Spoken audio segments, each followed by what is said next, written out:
Hey folks, we are live, which means I have to write my handy dandy little Facebook post. I hope that everybody is having a fabulous week. I'm I'm getting caught up on things, so I'm feeling pretty good about my week. Oops, I just need to switch to the right Facebook account. I was logged in as a one of my authors I work with. We were setting up some instant lead forms and CRM stuff. So when you do an instant lead form on Facebook, you have to just clicking on things in Facebook. When you do an instant lead form on Facebook, the actual like capture form to get people's name and email address actually is on Facebook, and then you have to use an integration with some sort of service to actually send them the whatever you're going to send them. So in her case, it's an EPUB, so it actually connects to her MailerLite-esque software. She uses Wishpond, and then Wishpond delivers the book. So you could also do that with BookFunnel. You could have it so that Facebook would use Zapier or something like that, and then that would connect to BookFunnel. It would send people the book.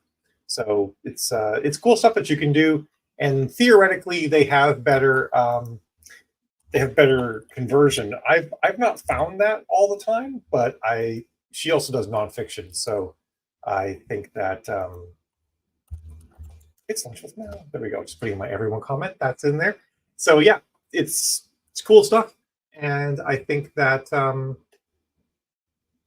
that for her it's going to work really well. Actually, last time she did it, she got 2,000 leads, and I think we'll be able to actually bump it up a little bit. So that's 2,000 people on her mailing list. So that's a really powerful thing. That if you can get like lead ads working well, you can build a mailing list really fast. And once you have a big mailing list, if it's if it's like 4K and above and completely organic, that could be super powerful. But also if it's like 12 to 16K and above and not organic, built off of promos and other stuff like that, it can also be really powerful. That you can do sales and whatnot and get a lot of people going. So who else here? Say hi. Say whatever you want to say. I've got a few topics today. Spotify, I feel like, just has to be talked about this week some more.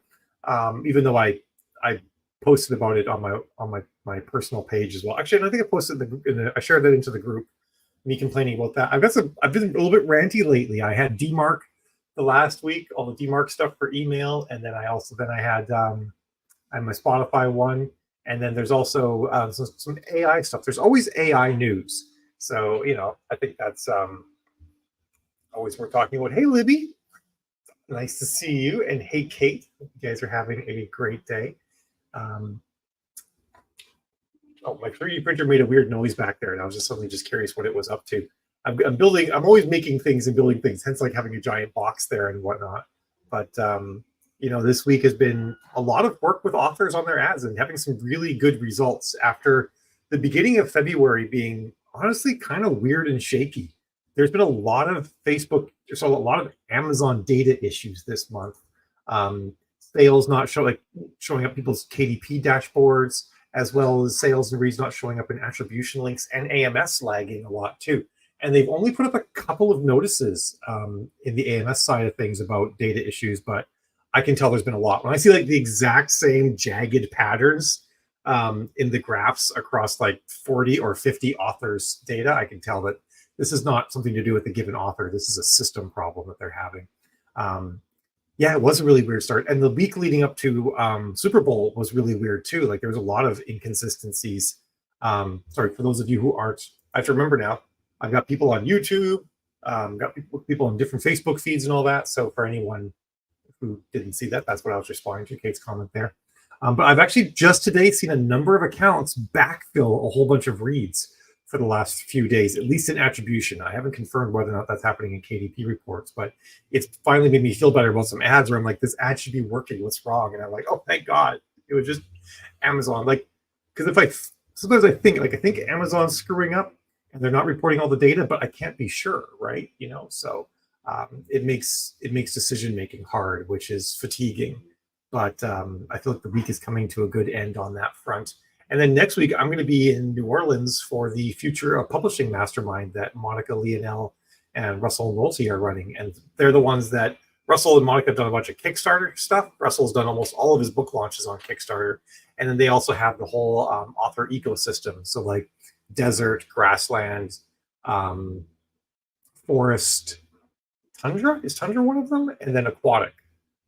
And I'm a grasslands. Apparently, grasslands is like you built a massive thing and you can write books in there forever. So that's where I'll be going. And it's a small conference, which I like. I think there's only going to be about 100 people there, and I enjoy that sort of thing just because I get like a little bit more time to talk to more people and not just sort of feel like I hate it when I see people at a conference and I want to talk to them and then I never see them again. Which I'm sure if you've been to 20 books, you've absolutely had that happen at some point or another, right? Like it's kind of inevitable at 20 books to have that go on. So is there anything that's on anyone's mind this week? Anything that you guys want to talk about? I'm totally game to do that. I love taking topics. But while you guys think of that, anything you might want to bring up, any questions you have, and like anything, I'm always open to answer any question. We talk about Spotify and Findaway Voices, because of course Spotify bought Findaway Voices. Spotify has a bit of a rep of not paying creators super well already for podcasts, and like a lot of DJs and stuff like that have complaints about Spotify. And now, of course, they have Findaway because they want audiobooks on their platform too. And they rolled out a new terms of service, and it had problems. Like, quite honestly, it really seemed like they took like the general Spotify user terms of service, like the one that you would agree to when you install the app on your phone, and they just bolted that into Findaway, because it was talking about user content a lot, and user content is like generally means like comments and maybe if you did a write up on a band, because on a lot of things on Spotify you can write bands, or reviews, like that's user content. Because when it still says that all over in their terms of service, but I'm reading it and I'm like, they're saying that they're not going to that they want irreversible royalty-free rights to user content, which all of us authors are like, well, I'm not uploading my content to you and having you treat it like that, and said pull our books. But I'm thinking to myself, no, someone just literally took the wrong terms. Well, not the wrong terms of service. Someone was just lazy and took the terms of service from Spotify itself and slapped it on there, which is weird because you'd think that Spotify would have a terms of service for people actually providing them with music and stuff like that they already would have in place. Hey, Jill, how are you? But they didn't. So they added a thing saying like, hey, look, we're not like, and it was like, it wasn't like a lawyer added it. It was like someone from marketing. No offense to marketing people, but it had like regular human speak, not lawyer speak, talking about like, hey, we're not going to use your books for anything else and yada, yada, yada. But in another part of the terms of service, it still talks about accessing the service and how we don't have a right to anything that we listen to through the service. And it's like, well, that's not what we're using Findaway for. So it's like, it still looks like they took the terms of service from like the front end, like probably from like Spotify.com, and then they just made some changes and stuck it on Findaway. And it's like, really, people? Like, this is how you're going to run your business? Forget about it. There are other games in town that you can go with. So if you do use Findaway Voices and Spotify, and you're not impressed by how they're behaving, there's other options like Author Republic is an option, as well as is Publish Drive is an option. And Publish Drive is an interesting one because they don't take a cut of your earnings, whereas like Findaway and Author Republic, I believe, take a percentage. Author Republic did last time I looked. I have not looked at their service in a few years though, so I can't say for sure what they do now. But they take a percentage of the royalties, whereas Publish Drive only takes $2.25 or $2.50 a title. I think they have different tiers where you pay different amounts per title, because you pay a monthly fee and then they don't take any percentages. And so it might be that like, hey, if you're like don't sell a lot, Author Republic might be great. But if you do sell a lot, Publish Drive might be great. Full disclosure, Danica Favorite, who works for Publish Drive, also actually works for us as well. So just putting that out there, that I do have a connection to the people at Publish Drive. And they've actually even bought me beers a couple of times at 20 books So if you're worried about me being biased, there's my disclosure that I might have like a slight bias. That being said, personally, I use Publish Drive for quite some time for wide titles and also to handle revenue splits and calculate my revenue splits and everything with my authors. But because a bunch of the wide titles just really didn't sell enough, it actually wasn't worth it to stay with Publish Drive because the monthly fee, because they charge audiobook, ebook, and print, right? So you pay for each one of those things. Sometimes the monthly fee on some things like print books and whatnot would actually be like more than I made from print books from a given title, in that time. So I ended up moving pretty much everything to draft to digital. It'd be pretty killer if draft to digital also did audio, but I don't think they added that in or not. They're always doing things over there at draft to digital, but I don't think they've added audio. So although maybe, I don't know, maybe now that they have Nick Thacker on board, maybe he'll get something like that happening. Maybe someday Draft Digital will buy book funnel. Who knows? I don't think that will happen. I'm just spreading baseless rumors here at this point. Hey Carmen, how you doing? So yeah. So does anyone have any of their own personal bile they want to spew about Spotify and Find a Way? And I spewed all of mine. I'm kind of out. My post on my page kind of has some links and some more details. Oh no, I did miss one thing. There's a line in the very first section of the Find a Way terms of service that basically says Spotify can add any of their own standard terms to this agreement at any time, and this represents the inclusion of those terms, which means this one sentence basically says we can stick anything we want in here at any point, and because you agree to this, this one line represents all that stuff, so you just basically agree to anything we put in at any point.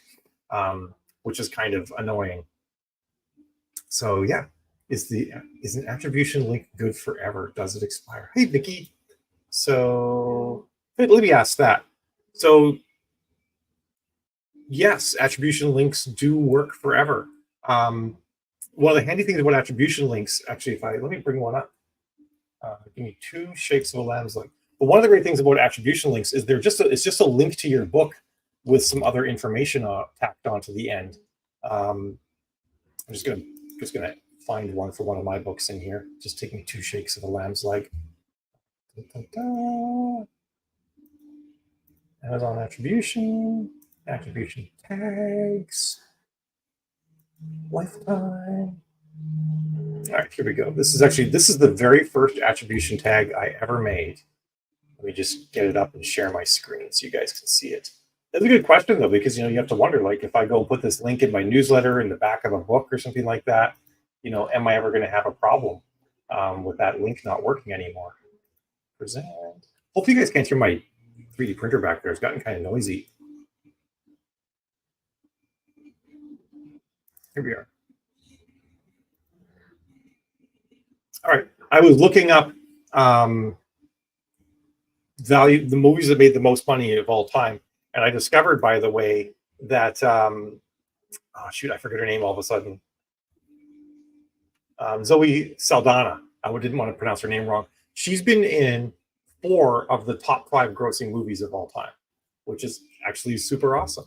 Anyway, that aside, so here's an attribution link. You can see it up here at the top of the screen. I'll actually load the page, and you'll see. Actually, I guess this one's to a series page. I was testing whether or not series pages convert better than book 1 pages. But you'll see at the very top of this, we have Amazon.com/GP. Oh, it's kind of above the screen there. Let me. What's a better way? Well, I guess you guys can still see it through the Writing Wives thing. Actually, let me just pop in here, brand, and I'll just turn off the overlay. Can I do that? There we go.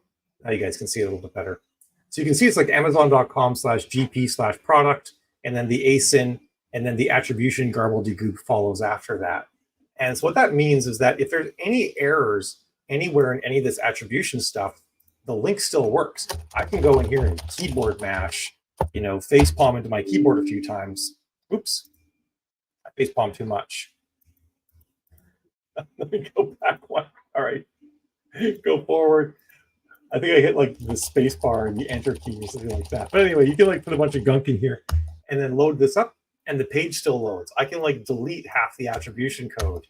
Page still loads. So that's a really nice thing about the way they did attribution links.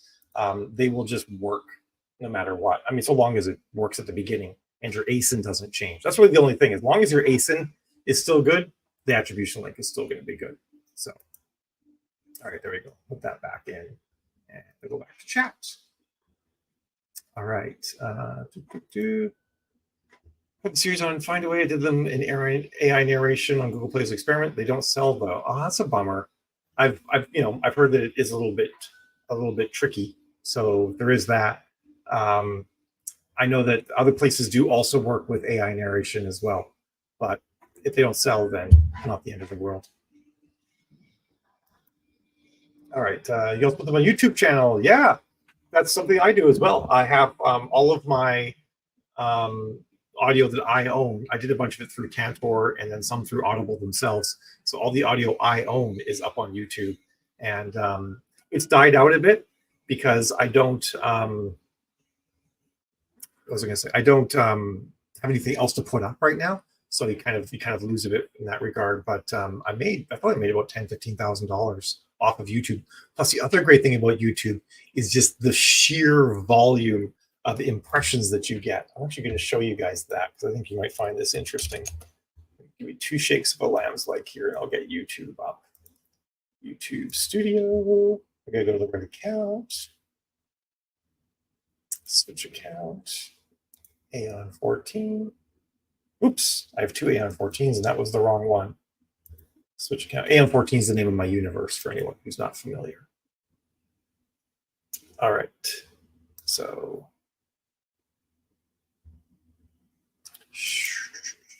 present, share screen. So here's all the stuff that I've put up in YouTube. I'm gonna turn the brand thing off again. Oh no, it's fine up there, I guess.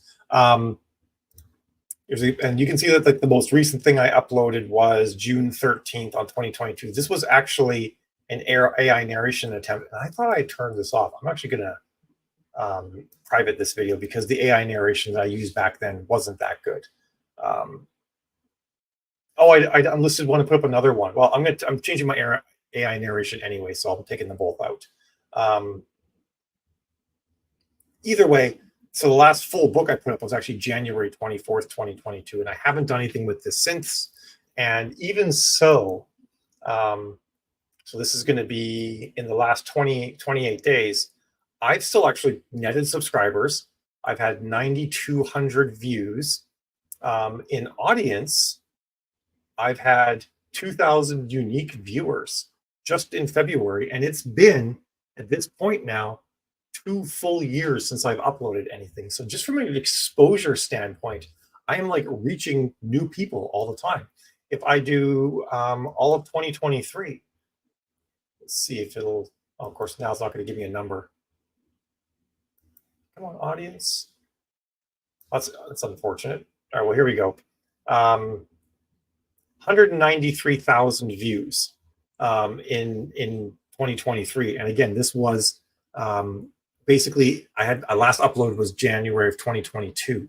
So made $2,200 in 2023 off of this. And I got 193,000 people and a bunch of subscribers. And I probably end up getting, like in here, I can dig into the numbers and I can see unique human beings that have looked at my stuff. It should be in the audience section, but it's not loading for some reason. But I think that's a great thing, right? That I'm reaching new people for free. So this is like advertising that I get paid for, which I'm a huge fan of. Something I do as well with every video that I put up on for my audiobooks that I put up on my mouth got hit. My brain got hit in my mouth there. For every audiobook I put up on YouTube, I have the links. If you're able to, please support the author and buy the book. And I list things like my Patreon and my website and the other series that I have and stuff like that. So everything's up there to try to get people into more things that I'm doing. So I'm treating every one of these like a marketing thing. Now, what I should have done is I should have uploaded these audiobooks in chunks of like 3 chapters or something like that, because that would have given me well, it would give me like another year and a half of upload. So I'm probably going to do is I'm actually going to pull off a bunch of the books I have up there now and start re-releasing them in smaller chunks. So the 3D printer thing, Eltabur, is it's an I/O shield, a universal I/O shield for the back of the computer. So let's see. Isn't it free though on YouTube? Yeah, I get paid by YouTube ads. So once you get tell me the exact numbers. Once you get 1,000 subscribers and something like 3,000 watch hours, then you can monetize and you get paid by YouTube ad money. And one of the reasons why I want to do smaller chunks is you can put in pre-roll, post-roll, and mid-roll ads. But what I've discovered is not all of the ads show. YouTube sort of decides at their discretion whether or not to show certain ads, but they always show the pre-roll. So if I've got like this, because some of these videos are like 7-8 hours long, I got this 8-hour video of one of my books, and the only ad that shows is the pre-roll because YouTube decides to only show the pre-roll. Well, that really cuts into my revenue. But if I broke this thing into 3-chapter chunks, I could get 20 pre-rolls to show. Maybe not 20, maybe 15, whatever it ends up being. I could literally, I might have a little more drop off and listen through, but I could probably triple my revenue by doing that. And it's going to get me, new content out there. So pretty awesome. So yeah, so I mean, there are people out there who have much better numbers than me. Again, because I've only got 13 books up on there. So there's people who are, have bigger reach, have more books, were smart, and did them in smaller chunks, who actually are doing even significantly better than I am. But even so, I still look at it as like, hey, I'm not making that much money, but I still am reaching thousands of people with my content and hopefully pulling them into my universe. It's free advertising, which I love. All right. Kate says, a Facebook ad question. When you duplicate an ad, does it find you a new audience? I have a couple ads where the result rate is dipping below 8%. I write romance.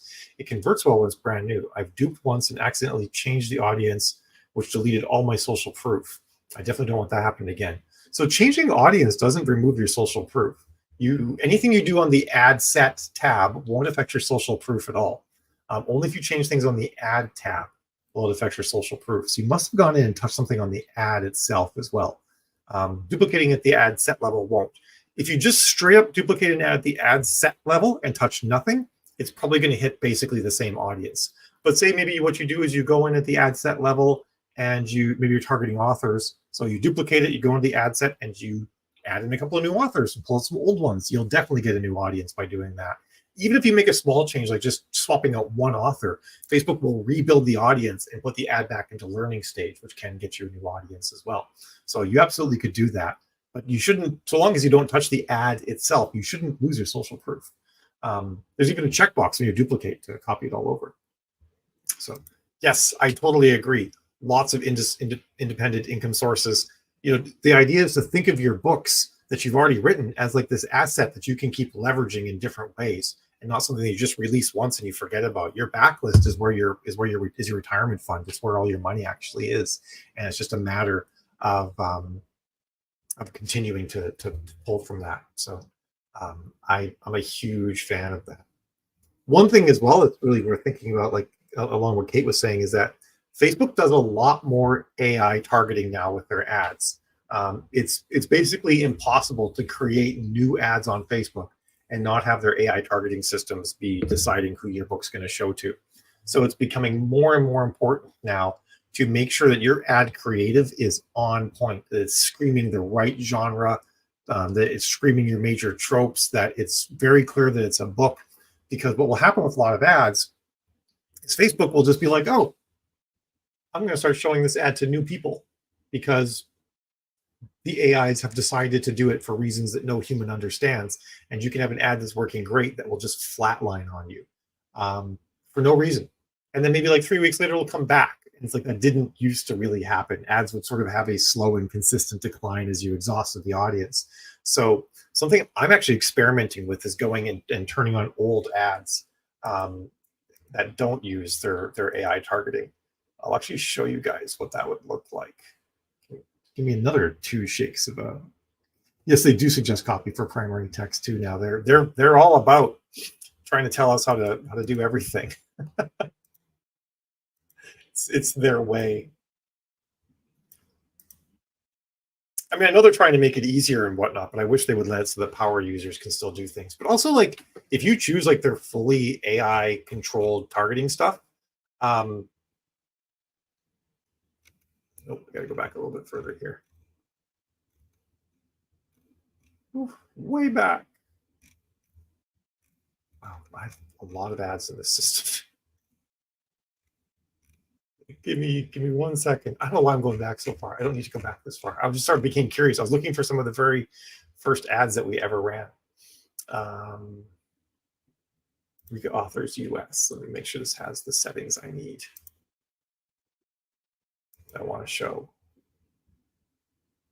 Okay, but yeah, so along the lines of their AI targeting, like I was working with an author just yesterday who decided who didn't realize that she had to make some new selections, and her ad was using the AI targeting, and it's a romance book, and it was showing the ad to a lot of men, and that's what sort of what tells me, like, hey, their targeting system isn't that great. You know, the thing though with Vicky with copy is the best copy for your ad copy for your book you've already written. It's your first chapter. 9 times out of 10, excerpts from the book will do better than anything else that you can put up there. So I'm in response to that. So I'm a really big fan of getting that excerpt up there. If you can't do your first chapter because reasons, then maybe the meet cute, maybe something that ends on a really good hook is the way to go. And also, if you use your first chapter and maybe your first couple paragraphs are really expositioning, just kind of cut them out. Also, because we're entering into the political season, if you've got like judges or senators or anything like that in your first chapter, you got to eat that because you can't. You'll get rejected for mentioning political figures and stuff like that at this time of year, in the U.S. at least. I'm imagining that it's all country specific.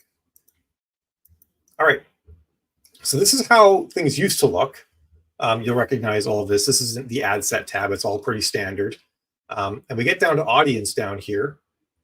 And I'm going to click edit so we can actually see the details of this audience. We'll click edit on our detailed targeting. This is a really old one, so some of the stuff doesn't exist anymore. So it's all upset that it's not there. But what we'll see is there's nothing in here about advantage detailed targeting. It's all just targeting exactly who I booked. Heck, there's not even a checkbox for advantage detailed targeting because this is a bit of an older ad. Oh, it wants me to turn it. So it wants me to turn it on, but it knows it can't turn on advantage detailed targeting for this particular audience because it's so old. So I'd have to duplicate it and make a new one. But I don't want to do that because what advantage detailed targeting means is it can just ignore all of my detailed targeting. And if I go have a new ad, let's grab this one here. Anytime you go to make a new ad, you'll see this. Oops, I moved too fast. It's just on. It's just like, yep, we turned it on and you can't turn it off. There used to at least be a checkbox here that you could use to turn it on and off. If I go to edit this and scroll down, there is no checkbox to turn on and off advantage detailed targeting. It's just not there. And here it's just like, yep, girl, it's on. Deal with it. You know, so it may just ignore this part right here, the people who match part. And that means that ads can go sideways, and if the ad isn't targeted super well, you might get a lot of clicks from people that you know are not your target audience at all. If you make an entirely new ad, just pop that off for a second. Here we go.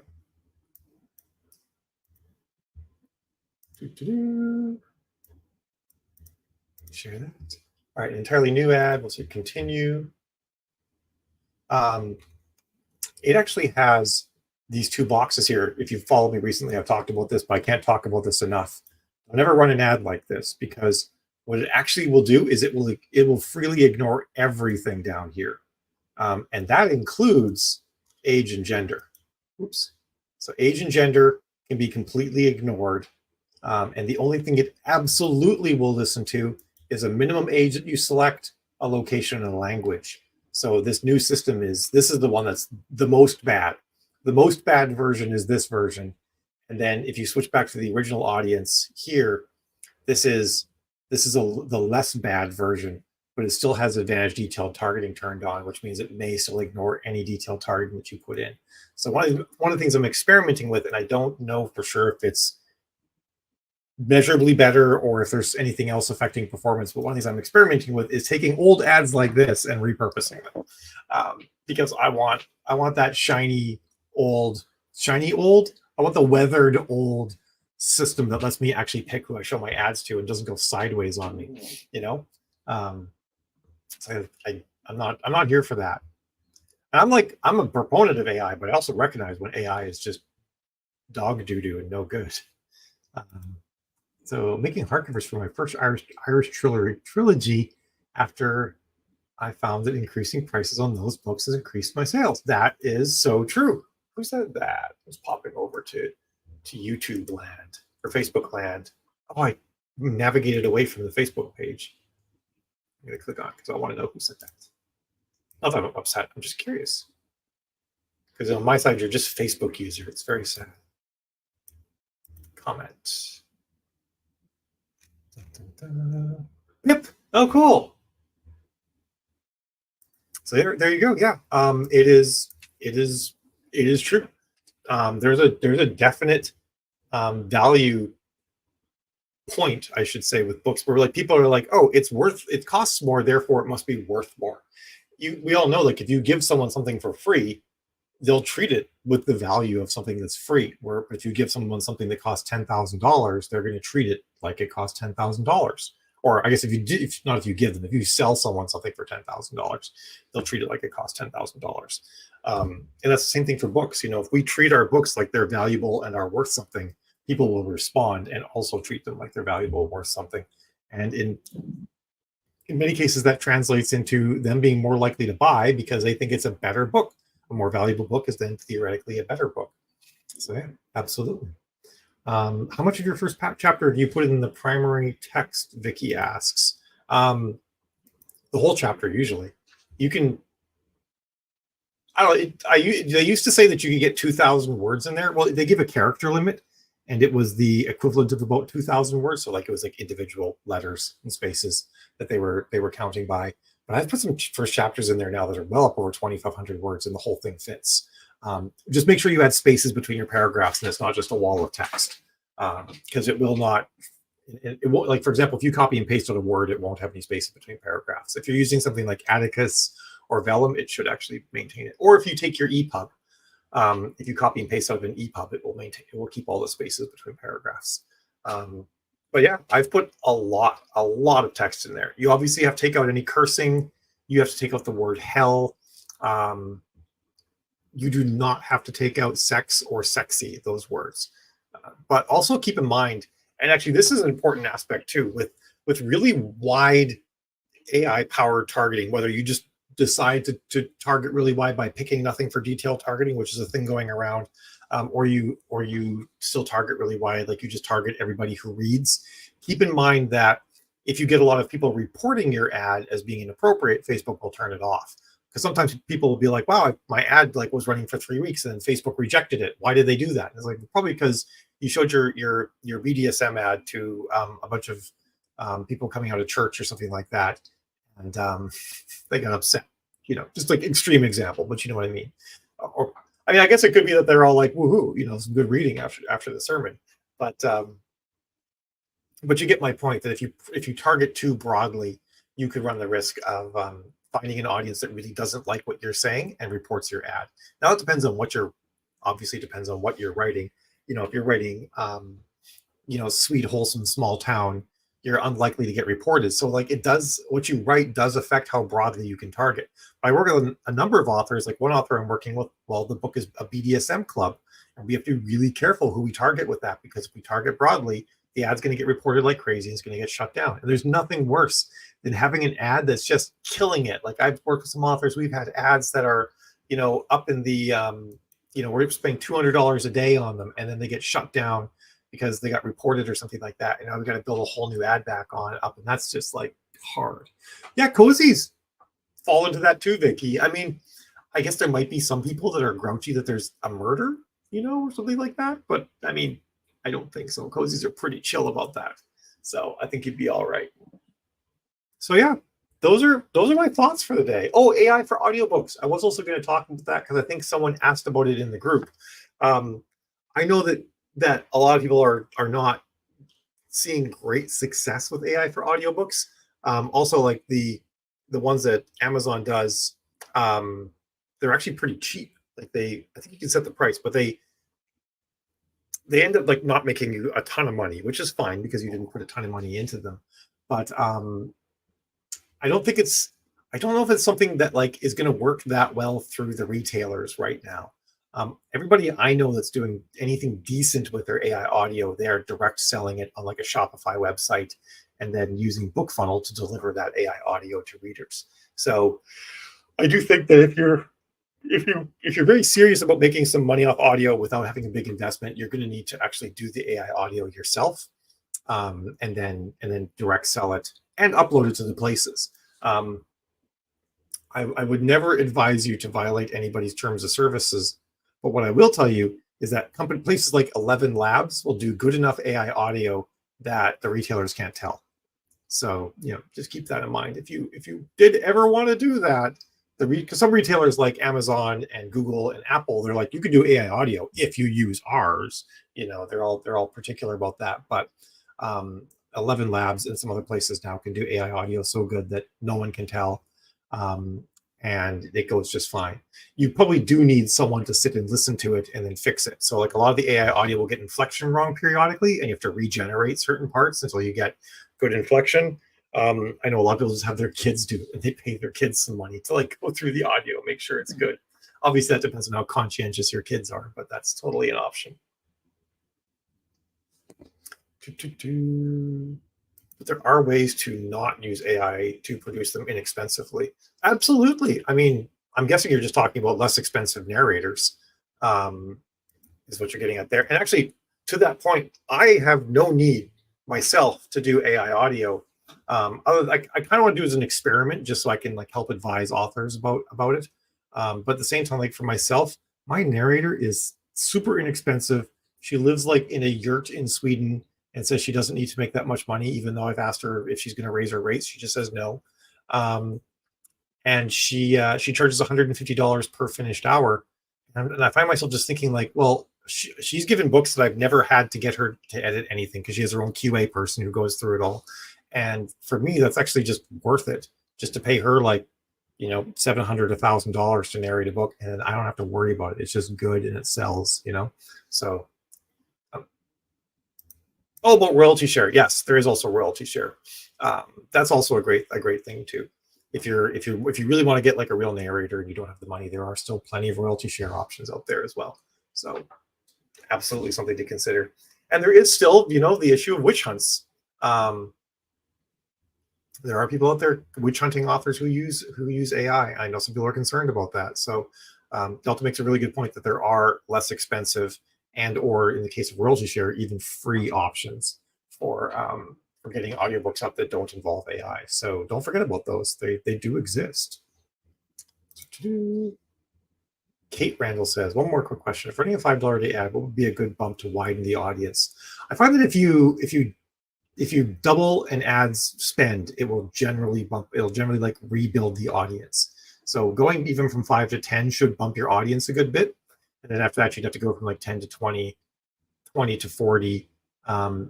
You might not need to double again at that point, maybe even going to like $50 or $60. Well, $60 or $70 a day would probably bump up your audience. So it starts out by about doubling at the small end. And then as you go up and up, it could be even like a 10% change. Like if you go from like, 200 to 250, it might rebuild your audience there. Facebook doesn't exactly like really share the details. I'm just sort of inferring this after working on so many ads.